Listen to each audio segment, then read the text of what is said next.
Assalamualaikum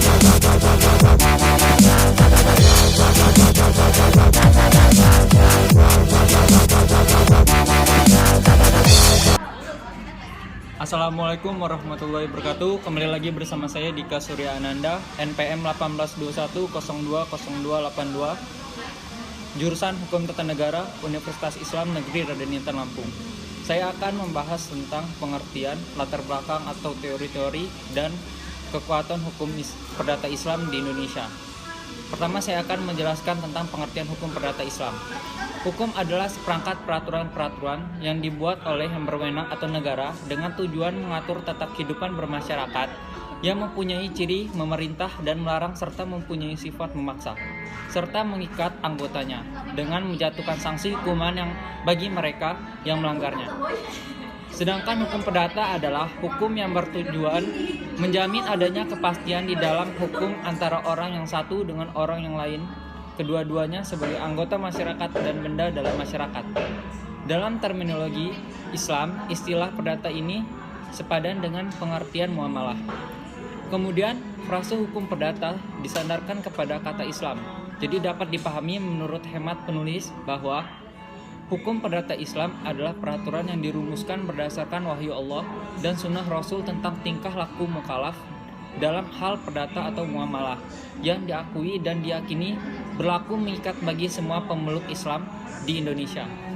Menurut Muhammad Daud Ali, hukum perdata Islam adalah sebagai dari hukum Islam telah berlaku secara yuridis formal atau menjadi hukum positif dalam tata hukum Indonesia, yang isinya hanya sebagian dari lingkup muamalah. Bagian hukum Islam ini menjadi hukum positif berdasarkan atau karena ditunjukkan oleh peraturan perundang-undangan. Contohnya adalah hukum perkawinan, kewarisan, wasiat, hibah, zakat, dan perwakafan. Selanjutnya saya akan menjelaskan tentang ruang lingkup hukum perdata Islam.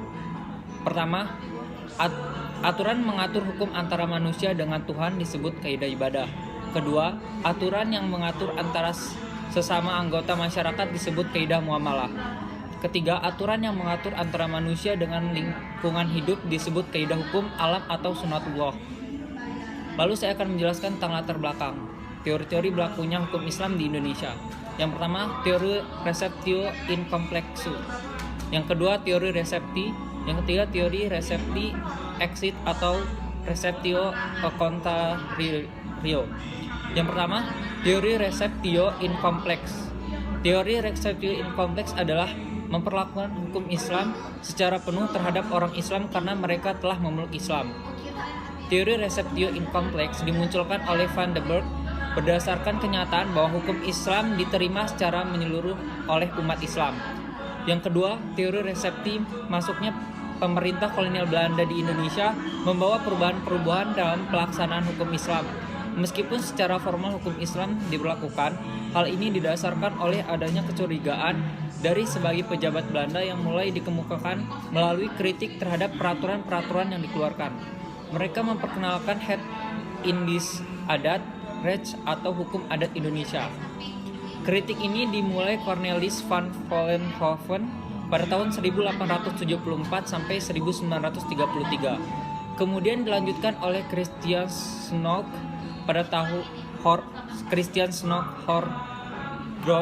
pada tahun 1857 sampai 1936. Penasehat pemerintah Hindia Belanda tentang soal-soal Islam dan anak negeri, teori resepti mengatakan bahwa hukum yang berlaku bagi orang Islam adalah hukum adat mereka masing-masing.